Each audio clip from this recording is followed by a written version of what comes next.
You're juiced in general. I was excited to hear that you were like almost hyperventilating. You got to calm down after meeting with the players. You know what? It's so great. It is. Haven't been away for a couple of years. That's the thing. Whenever he says, what do you miss? There's things that you don't miss all that much, but man, being in front of that team, being around the players, you miss that now. I mean, that is something that's inside of you. That just excites you. I walked into that room. I almost sprinted down the aisle. I was like, and you know how they're going to react. And you know what? Hey, it's up to them. I chose them. They didn't choose me. I chose them. And I said, hey, I'm here. I picked you guys. I came because I wanted to coach you. I've had opportunities over the last several years to go a lot of places. Nothing really even interested me. Then when this happened, I don't know. It's just, it is weird. Harp, I got the call from Harp. He and I sat down and talked. Like, my wife's like, is that one of the ones you're planning on going to? And I'm like, it's just really excited. The excitement is permeable, right? I feel it here. I felt it on the podium. The players felt it. They all came out as well. That was one of the biggest things. I assume it want to be the first docket things is getting to know the guys in the locker room. And you expressed wanting them to focus on their bowl game and wanting to enjoy that moment. What do you think your role will be in this next couple of days as they get ready for the LA Bowl? My role right now is building the future. My role right now, they're focused on that. They don't need the distraction of me. My role is really recruiting and building our staff. What coaches are staying, what coaches are going. I think one thing that's really unique coming into situations, there's two types of situations you can come into really as a coach. You can come into a situation where the team was bad, and you got to come in and you're going to try to build it up really because they got rid of a coach, or the coach was really good and moved on. And so I think it's important, Barry Odom did a great job here. It's important for me to come and embrace some of that. I mean, it's not broken. We're going to embrace some of the things. I'm going to meet with the guys when they come back on things they love. I'm going to add what I do to it.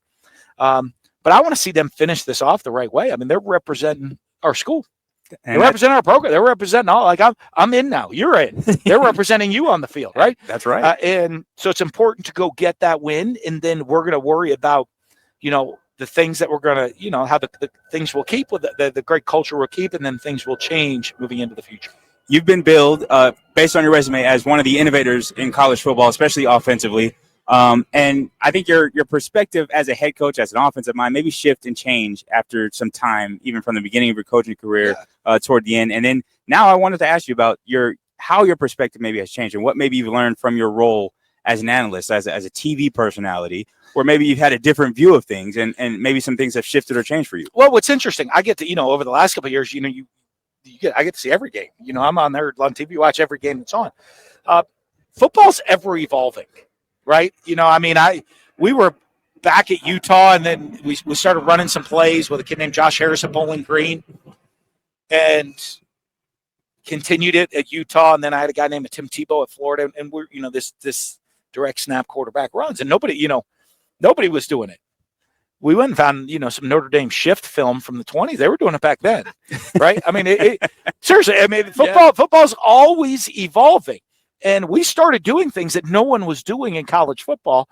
But someone had done a version of it at some point. We actually tried to get the film. We tried to go it's hard. You go try to get some, hey, they don't have the intercut from back then, the breakdown, all the cut-ups.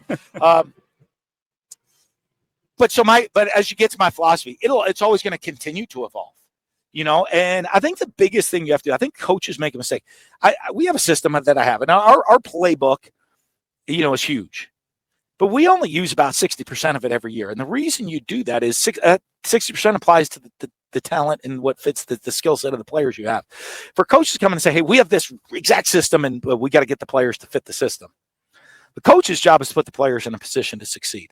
So I'm going to come in, look at our players, see what they do best, and as a coach through the years, I've been, in all my years in the SEC, I think we've led the league in rushing. We've led the league in time of possession. We've been last in both of those and been successful. Some years we led the league in passing. Some years we led the league in rushing. It's what does the team need and what best fits this group and this team? Because the most important thing is to score one more point than whoever we're playing. That's, listen, if it's 3-2, I'm gonna go have a drink and celebrate. Right? I'll go meet with the offense in the morning. A win is if it's 51-50, I'm going to go have a drink and celebrate. We'll go meet with the defense in the morning. We'll get that figured out. But, to me, that's we want to go win. And you talk about the personnel and this ever-evolving college football and as a whole, but the free agency, let's say, of the transfer portal and recruiting and how that's changed maybe in some years. And you talked about the personnel that you have available to you on this roster and then what you need to do to go add to that. What does that look like for you in terms of transfer portal recruitment, even going down to high school, which is, I think, somewhat of a lost art in today's college football? Well, I think that you're building in several ways. The transfer portal is going to fill all the needs that you potentially have or holes that are in the roster. You love to recruit high school guys and build the program up. You look at a lot of the success I had at Mississippi State. You had guys come in that were, bunch of three-star guys like a Dak Prescott and Chris Jones that nobody really wanted. And then you're going to go develop them. They did okay for themselves. The highest paid offensive and defensive player in the NFL. Right. But you want to get those guys out of high school and you want to build and develop them. Well, in today's world, it's a lot more with the transfer portal. So we're going to look at holes, gaps. We're going to try to get the best players. You look at the world of college football today. You come here, you show up into an unbelievable place to live. Great facilities that are as good as anybody in the country. You're playing in an NFL stadium. Some of these other big jobs that were open, did ADs call you, or their ADs right now are like, wait, Mullen was available? Yeah. What the hell happened? I've had a lot of people reach out, and you have people reach out and just, I'm good with where I'm at, because to me, you got to be all in. It's got to be everything. You got to be excited about it. And really funny, how this came out. I knew Barry kind of was leaving right as we were getting ready to get on a plane. All kind of happened. Oh, Barry's leaving. We were coming out here for the Alex Smith induction into the College Football Hall of Fame. And I've known Harp just from being out here from different golf events. John Cicenti, the head of the Vegas Bowl. I've been his guest and the member guest down in Southern Highlands. So I've gotten to meet a lot of people and be around here, get to see the facilities and enjoy it, and really enjoyed being out here. Got to meet Eric Harper, the AD, and they said, hey, we were going to play some golf before we went out for dinner. And he's like, hey, you want to just come say hello? I got the job open. I'm like, sure. And went into that meeting, and and it just kind of, he got me excited. But it wasn't just that. It started to excite me. And the thing is, I knew what I was walking into is what excited me. I thought Barry's done a great job. I've been through the facilities. I'm looking and saying, we're at a have. There's a lot of have-nots out there. This is a have. Right. And it's a have in a great situation that's already ready to go. You go as a head coach sometimes. I went to Florida. I had to go raise almost like $100 million to build a football. They didn't even have a football facility. They had nothing like this as an SEC school. And you had to go kind of start to raise all of that stuff. We already have it in place. I think there's so much in place to be successful. And so, as soon as that happened, my wife looked at me and she said, uh-oh. Right. I thought, this TV live, season's coming in, and it's like, she's like, uh-oh, I see a different look in your face. I haven't seen that excitement when anybody else talked to you. And I just, it just felt like this was the right place. And that's always the wives that see it first. And when she start to get the feel like, well, she can look at the face and she's like, well, your face just changed. There you go. There you go. How much did you have to sell her? And then, your, is it your youngest son? Yeah. My son, my daughter. By the way, he's much taller than you. So he's, he has the mom side of the hurt. My father-in-law was 6'8". Oh boy. All right. So hopefully he keeps growing. Yeah. You know what? It's always change is always hard for anybody in the family, and they look but you know what? They've gone through different changes. They've been around coaching. We've been very fortunate in life.